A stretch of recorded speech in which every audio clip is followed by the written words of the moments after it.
Jalawastu adalah sebuah kampung atau dusun di desa Cisereh, bagian selatan Kecamatan Ketanggungan, Kabupaten Brebes, Jawa Tengah. Kampung yang berada di kaki Gunung Kumbang atau Gunung Sagara ini kini telah menjadi salah satu tujuan wisata budaya atau wisata adat di Kota Bawang, Brebes. Gunung Kumbang sendiri merupakan sebuah gunung yang terdapat di Provinsi Jawa Tengah. Gunung Kumbang merupakan salah satu titik tertinggi di jajaran pegunungan Pojok Tigalio. Gunung Kumbang secara administrasi berada di perbatasan Kecamatan Ketanggungan dengan Kecamatan Salem di Kabupaten Brebes. Gunung Kumbang ini mempunyai ketinggian 1211 meter di atas permukaan laut. Di sekitar terdapat puncak lainnya seperti Puncak Sagara dengan ketinggian 1109 mdpl. Kemudian Puncak Jojok Telu dengan ketinggian 1129 mdpl. Dan Puncak Payung dengan ketinggian 845 mdpl. Sungai yang berhulu di gunung ini antara lain Sungai Cibentar, Sungai Cikumbang, Sungai Cibatu, Sungai Cikamuning, Sungai Cirambeng, dan Sungai Cisereh. Hampir 145 kepala keluarga yang ada di kampung Jalawastu masih teguh menjaga tradisi leluhur mereka, di mana seluruh rumah warga dindingnya terbuat dari papan dan beratap seng. Sebagian memang tidak ada rumah warga yang berbahan semen, keramik, atau beratap genteng. Untuk atap rumah menggunakan seng, sementara lantainya menggunakan papan dan lantai bumi atau tanah alami. Jarak kampung Jalawastu dari Koramil sekitar 33 km dalam waktu tempuh kurang lebih 50 menit jika tidak hujan. Di kampung ini juga ada wisata alami Curug Rambu Kasang, tempat pemujaan Hulu Dayuh di Pasarean Gedong, tempat pemancingan dan oleh-oleh hasil bumi berupa pete, durian, dan nangka. Untuk mengakses Jalawastu dengan seluruh keunikan tradisi masyarakatnya dan keindahan pemandangan pegunungan, maka para pengunjung harus melalui jalanan yang naik turun berbatu. Karena letaknya di lereng bukit, kampung Jalawastu menjadi daerah yang rawan longsor.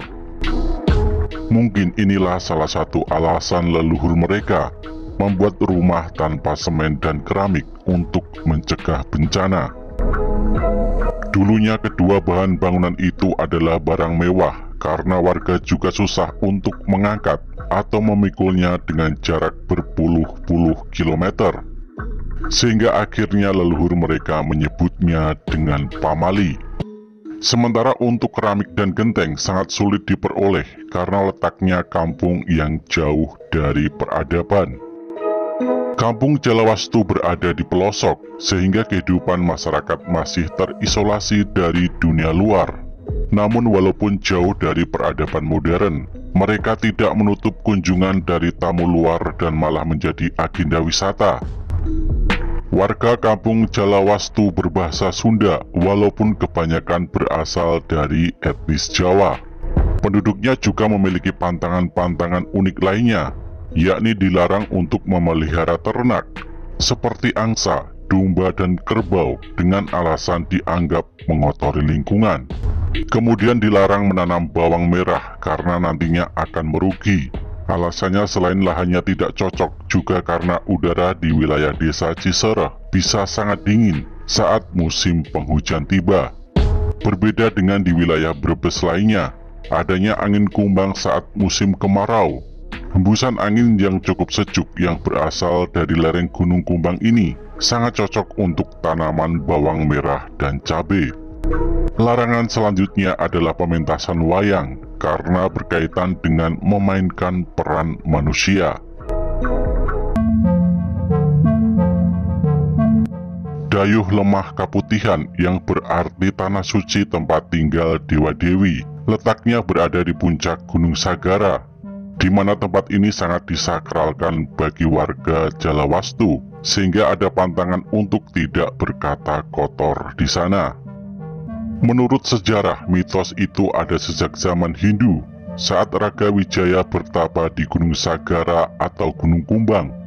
Untuk perjalanan ke sana ditempuh dengan jalan kaki selama kurang lebih 6 jam dari kampung Jalawastu.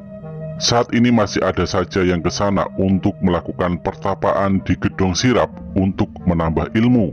Sebelum ke Gedong Sirap, calon pertapa akan menemui juru kunci yang merupakan warga Jalawastu. Kemudian diarahkan agar berpakaian serba putih dan tidak dijahit. Upacara adat ngasa merupakan ritual adat yang dilakukan secara turun-temurun oleh masyarakat Dukuh Jalawastu. Upacara yang digelar setahun sekali ini masih terjaga kelestariannya hingga detik ini. Dikutip dari kemendikbud.go.id bahwa upacara adat ini pertama kali dilaksanakan sejak masa pemerintahan Bupati Brebes ke-9, yaitu Raden Arya Candranegara, yang memerintah antara tahun 1880 sampai 1885. Upacara adat ngasa dilakukan pada mangsa Gesanga, bulan ke-9 dalam sistem penanggalan kalender Jawa tiap tahunnya.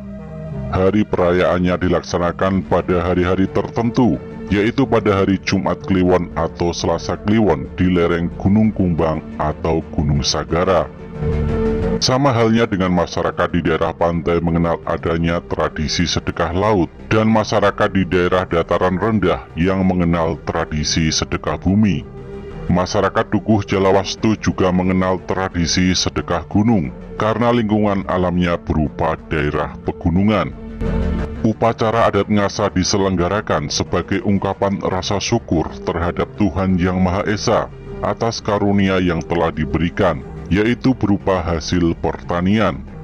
Di samping itu, untuk memohon berkah atas usaha yang akan dilakukan pada tahun berikutnya.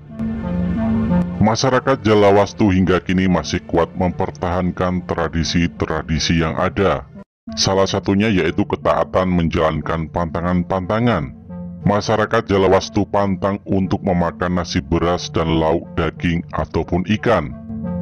Makanan pokok masyarakat Jalawastu yaitu berupa jagung yang ditumbuk halus dengan lauknya lalapan dedaunan, umbi-umbian, pete, terong, sambal, dan dedaunan yang lainnya.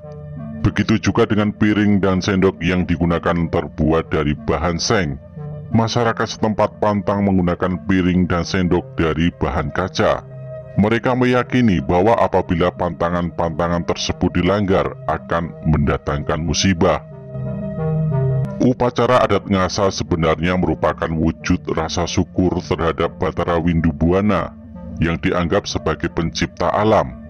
Sang Batara mempunyai ajudan yang bernama Burian Panutus. Semasa hidupnya, ajudan ini tidak makan nasi dan lauk pauk yang bernyawa. Hal itu dilakukan sebagai perwujudan rasa baktinya kepada Batara.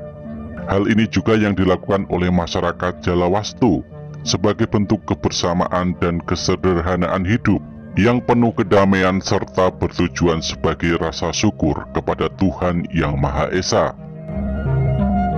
Perayaan upacara adat ngasa dimulai pada pukul 6 waktu Indonesia Barat, diawali dengan masyarakat Jalawastu dan masyarakat sekitar yang bersama menuju Pasarean Gedong yang dipimpin oleh juru kunci Pasarean dan para pemuka agama yang mengenakan pakaian putih-putih.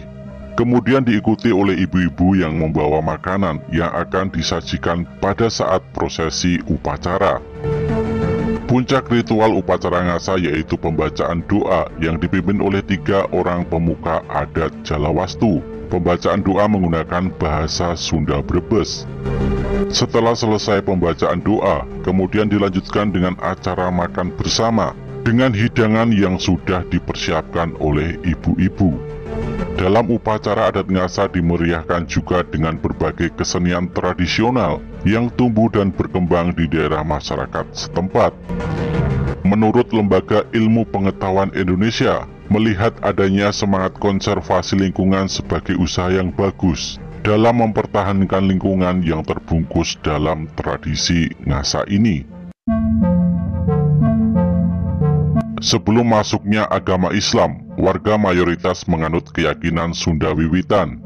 dengan sang pencipta yaitu Bathara Windubuana. Ajaran Sunda Wiwitan menggambarkan kasih sayang kepada makhluk hidup baik manusia, hewan maupun tumbuhan. Namun seiring perjalanan waktu, ajaran Islam masuk pada abad ke-15 sampai 16 dengan dibawa oleh Sunan Gunung Jati dan Sunan Kalijaga. Bukti akulturasi agama Islam dengan Hindu sampai sekarang bisa kita lihat saat pagelaran perang centong atau perang dengan senjata berupa sendok nasi dari bahan kayu. Perang ini menggambarkan dua jawara Jalawastu, yaitu Gandasari yang merupakan keyakinan lama dan Gandawangi yang merupakan keyakinan baru. Dalam perang centong ini, Gandawangi atau keyakinan barulah yang menang, namun tetap menjunjung keyakinan lama. Ini menggambarkan adat istiadat saat ini, yaitu Islam Kejawen. Bukti dari akulturasi kedua keyakinan sampai saat ini yaitu pelaksanaan ngasa, di mana bacaan mantranya merupakan campuran antara doa Islam dan Sunda Wiwitan.